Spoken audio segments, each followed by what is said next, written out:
आप इसे अपने साथ रख लें जब भी आप अपनी प्रैक्टिस शुरू करें। अभी से क्यों नहीं? कमाल है, हम चलाने निकलते हैं, नहीं चलता, आपने हमारे नाम में खोटा सिक्का चला दिया। आबिद साहब, हिरन वाली बात है। हिरन को कहाँ पता होता है कि उसमें कस्तूरी है। उनमें कौन सी खास बात हो गई तो? उसका और खालिद का झगड़ा खत्म हो गया है। मैं उनसे मदद लूंगी, अगर वो जो रिश्ता जोड़ने के सोच रहे हैं वो दिल से निकाले बात। कैसे याद किए? घर आ जाइएगा। क्या हुआ है? मैं पास हो गई। Congratulations। आपका पढ़ाना काम कर गया। मेहनत तो आपकी थी।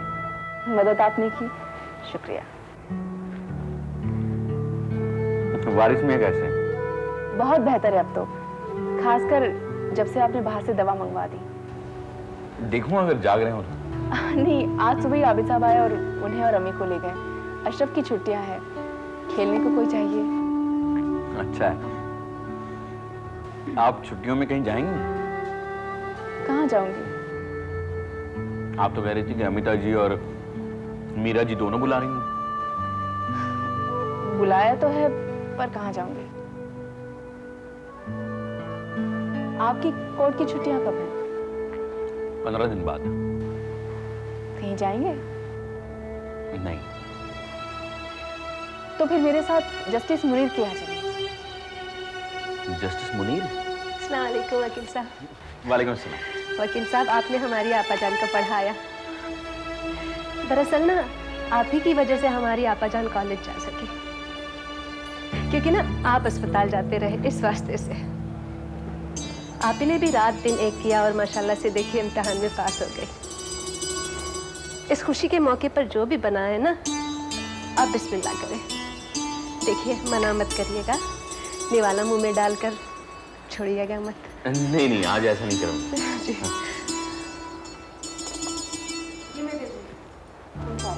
जी आपा जी।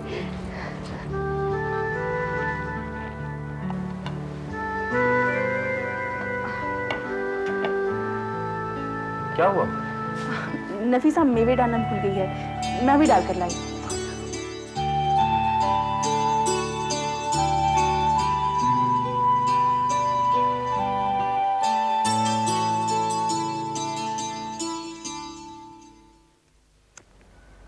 तो ग्रीन हाउस इफेक्ट शुरू हुआ कि नहीं? Green house effect? क्यों, सुना नहीं? गैस और धुएं के बढ़ने से अगर दुनिया की फिजा गर्म होती गई तो नॉर्थ पोल पर जो जमा हुआ बर्फ है उसके पिघलने से समंदर में पानी बढ़ जाएगा और दुनिया उसके अंदर डूब जाएगी। ये क्या कह रहे हैं आप? क्या मैं कह रहा हूँ, कह तो आप रहे हैं, मैं तो सिर्फ अंदाजा लगा रहा हूँ। शमा का पास होने पर आपको फोन करना, फिर घर पे बुलाना, नफीसा के हाथ से प्लेट लेकर आपके हाथ में देना, फिर हलवा ले जाकर उसके अंदर मेवे डाल के लाना, और गर्मियों की छुट्टियों में कहीं ना जाकर जस्टिस मुनीर के यहाँ साथ चलने की दावत देना। ये बर्फ पिघलने की निशानी है कि नहीं, मैं अभी आपको बताता हूँ। अशरफ, ये क्या गजब कर रहे हैं आप? बेटा बताओ, ग्रीन हाउस इफेक्ट क्या होता है? जैसे आप बीड़ी पी रहे हो, गैसों के गर्म होने से पोलार केप पर जमी बर्फ गल जाएगी और दुनिया पानी में डूब जाएगी। बस मुझे आपने इतना ही बताया था। क्यों आबिद साहब, गवाह ने गवाही दे दी? बेटा बड़ा हो गया यार, बीड़ी छोड़नी पड़ेगी। वैसे मैंने गलत कहा? आबिद साहब, आप खुश रह सकते हैं, मैं नहीं।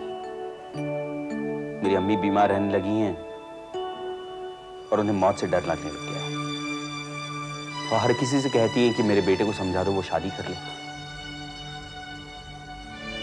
क्या हुआ उन्हें?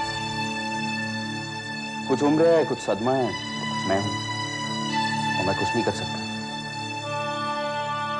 शमा तो साफ कह चुकी है, जो दिल में जोड़ा है उस रिश्ते की बात ना करे। कहीं और शादी करने का नहीं सोच सकते? तो शमा का इंतजार करोगे तो बहुत देर हो जाएगी। शमा तो जलती बुझती रहती है। झाड़ियों में जुगनू और सड़क पर लगे इश्तिहारों की नियॉन साइंस की तरह रोशनी तो नहीं दे सकती, मगर आंखें चकाचौंध किए रखती है। चलो बेटा, अशरफ में चले। लगता है वकालत अच्छी चल रही है।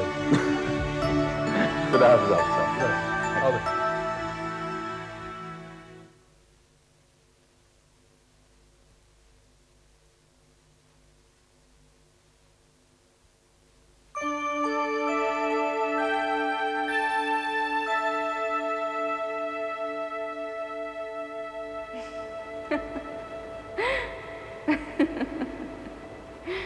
क्या है? क्या किया इस बार? मैंने क्या किया? फोन करके बुलाया, नफीसा के बजाय खुद चाय बनाकर पिलाई, झूठ बोला कि नफीसा मेवा डालना भूल गई और मेवा डालकर ले आई। तो क्या हुआ? कैसे नहीं हुआ?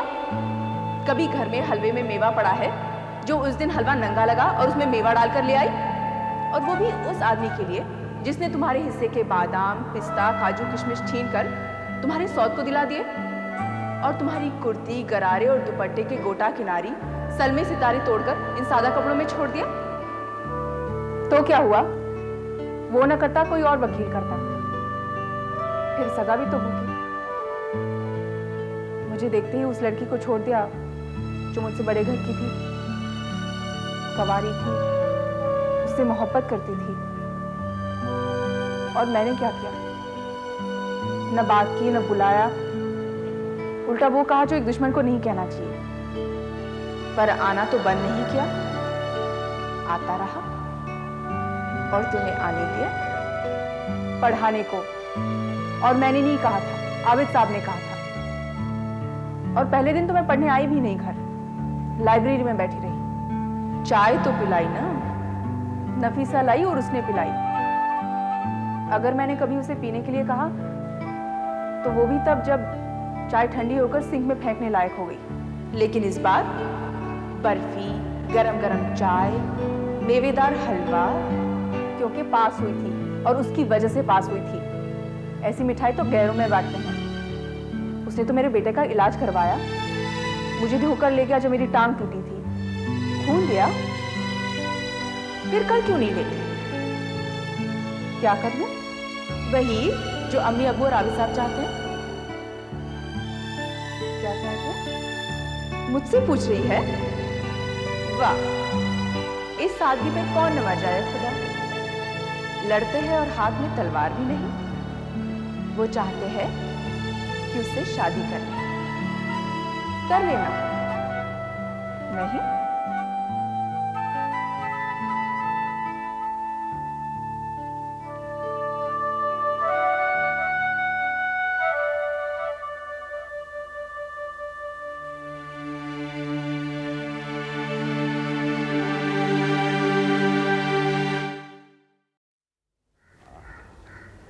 आदाब हुजूर। अरे शिराज साहब, आदाब आदाब। आइए आइए, तशरीफ रखिए। जी बहुत बहुत शुक्रिया। अरे भाई गोविंद। जी सरकार। एक चाय लाओ साहब के लिए। अरे नहीं वकील साहब, बहुत बहुत शुक्रिया, मैं चाय नहीं लूँ। रहने दो। और सुनाइए हुजूर, आज बिना अपॉइंटमेंट कैसे आना हुआ? आज ही वो इसलिए वकील साहब कि बिना अपॉइंटमेंट के मुसीबतें मुझ पे नाजिल हो रही और मेरे नाखुदा मेरी किश्ती खेने वाले मुझी से किनारा कर रहे हैं। देख रहा हूँ कि मुसीबतों ने आपको शायर बना दिया। क्या हुआ? वकील साहब, हमारे एक रिश्तेदार हैं कर्नल शमशाद, उनकी बीवी अचानक राजिल हुई और उन्होंने मेरी बहन को भड़का दिया कि तू शमा से जायदाद ले ले और ये लिख कर दे दे कि उसकी शादी हुई थी। ये बात तो पहले भी चली थी। लेकिन वकील साहब, अब तो ये बात अदालत में पहुंच चुकी है। उन्होंने दूसरा वकील किया था और उसी की मार्फत अदालत में समझौता होने वाला था। तो मुझे किसी तरह इस बात का पता चल गया और मैंने कैसे अपनी बहन को रोका ये मैं ही जानता हूँ। ये तो रामायण का किस्सा हो गया। आपकी बहन रावण के भाई विभीषण जैसी निकली। अरे वकील साहब, ये वो किस्सा नहीं है, क्षमा का किस्सा है। मैं तो कहता हूँ वकील साहब कि अगर आपको कहीं मिल जाए तो नजरें ना मिलाइएगा। किसको दीवाना नहीं बनाया उसने? सबसे पहले हमारे मरहूम बहनोई को, फिर रास बिहारी को, और वो वकील गौड़ बगैर फीस के मुकदमा लड़ रहा है उनका। और वो लड़का वकील खालिद, उसको तो पूरा का पूरा दीवाना बना दिया। अजी किसी दिन किसी जज से निगाहें मिल गई ना तो मुझे तो डर है कि वो पूरा मुकदमा अपने हक में करवा लेगी। वकील साहब, आप किसी भी तरह जल्दी से जल्दी उसकी अपील रद्द करवा के ये जायदाद हमारे नाम करवा दीजिए। तारीख कब की पड़ी है? अभी परसों की पड़ी है। इससे पहले भी गौर साहब 4 तारीखें बदलवा चुके। तारीखें तो बढ़वाएंगे, विटनेस तो उनके पास कोई है नहीं। तो वकील साहब, मैं क्या उम्र भर यूं ही लटकता रहूंगा? देखिए वकील साहब, बड़ी मुश्किल से मैंने शमा के लॉकर्स का पता लगाया है। हाँ, आप किसी भी तरह ये कह के उसे सील करवा दीजिए कि उसके अंदर नकदी और जेवर जो है वो सब चोरी के है, महल के है, मेरी बहन के है। कमजोर केस है। अरे वकील साहब, इससे पहले भी कमजोर था, लेकिन आप लोगों ने जितवा दिया। नतीजा चाहे कुछ भी ना निकले, वो लजवा दीजिए। सोच लीजिए, मैं सब्जवारी साहब से बात करूंगा।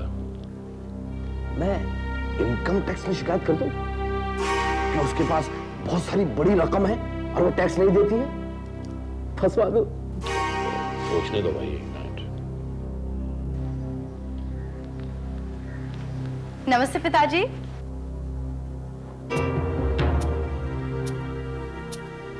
अरे अमिता बेटी, नमस्ते नमस्ते, जीती रहो।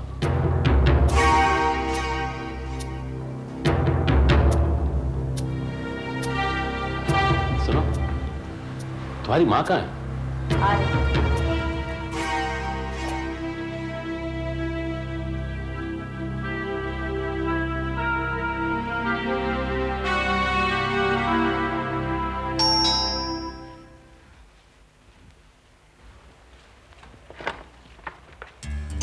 अमिता, तू कब आई? आज ही आई, माँ को छोड़ने आई और तुझसे जब मिलने वाली थी तब ये करना था। बदमाश कहीं थी। अरे इसमें बदमाशी की कौन सी बात है? देख, नरेंद्र मेरी जरूरतें पूरी करता है, मैंने सोचा मैं तेरी जरूरतें पूरी कर दूं। जब तू खुद इंतजाम कर ले तब मैं करूंगी। अच्छा बता, इम्तिहान में कैसे पास हुई? उसने मदद की? पास होने में भी और वारिस के इलाज में भी। वारिस कहाँ, अंदर है? नहीं, जब से कुछ ठीक हुआ है अम्मी के साथ आपा के यहाँ चला जाता है।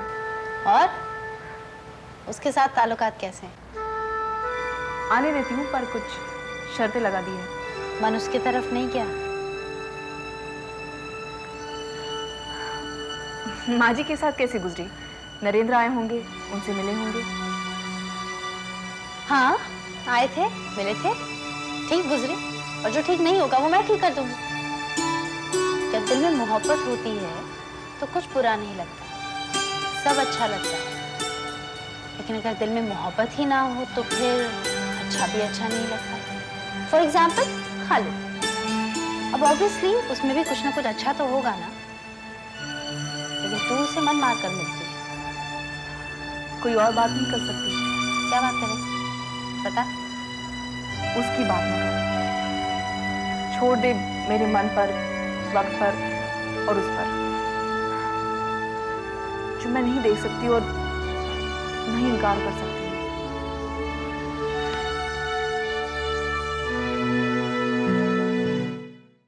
क्या कह रही है? सुनने में गलती हुई होगी। शमा, शिराज अली पापा को सिर्फ तभी मिलने जाता है जब कोई साजिश कर रहा हो। कुछ टैक्स की बात कर रहा था, तू टैक्स देती है? नहीं। तेरे जेवर लॉकर में है? हाँ, जो बेची नहीं। लॉकर बदल दे। उससे क्या होगा? उससे जो भी उसकी स्कीम होगी वो नहीं कामयाब हो पाएगी।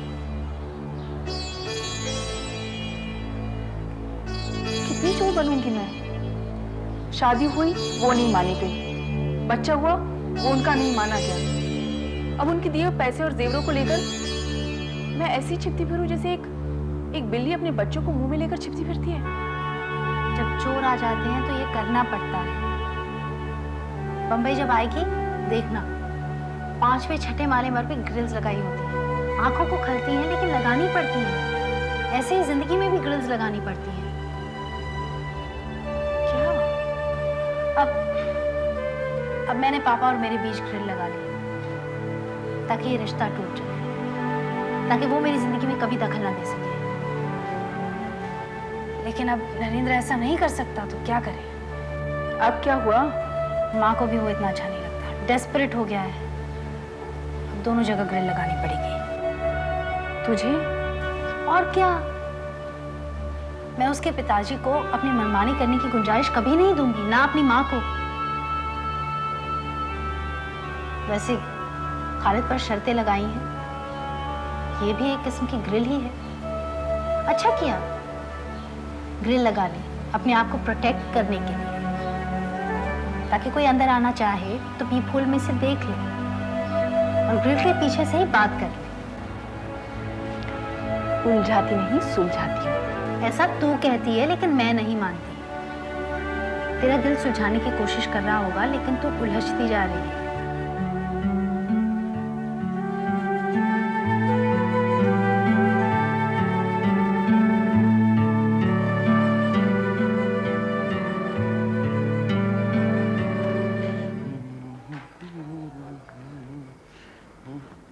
आधा मम्मी। तू अब आ रहा है? कहाँ था? काम था मम्मी। दफ्तर में? हाँ। तू दफ्तर में नहीं था। क्यों? मोहसिन तेरे दफ्तर गया था और मैंने भी फोन किया था। जब तुझसे बोला नहीं जाता तो क्यों बोलता है?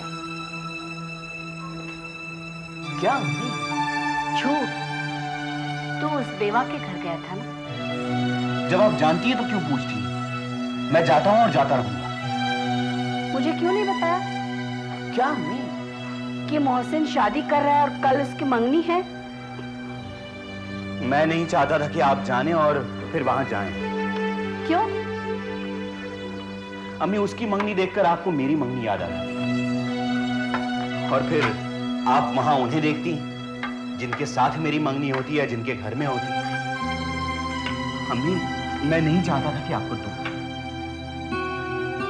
मेरा इतना ही ख्याल है तो शादी क्यों नहीं कर लेता?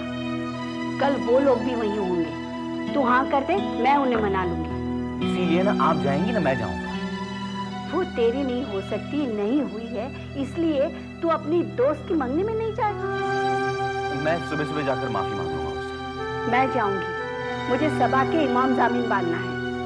इमाम जामीन? हाँ, वो फौज में चली गई है, ट्रेनिंग पे जा रही है। आपको बुलाया था? नहीं। फिर क्यों जा रही हैं आप? जब तू उसके घर वालों की जूतियां सीधी करता है जो तुझे चाहती नहीं, तो मैं उन लोगों के पास क्यों न जाऊं जो मुझे पलकों पे बिठाते हैं और जिन्हें देखकर मुझे आंखों में ठंडक पहुंचती है। मैं भी वहां जाता रहूंगा जहां मेरी आंखों को ठंडक मिलती है और मेरे दिल को करार मिलता है।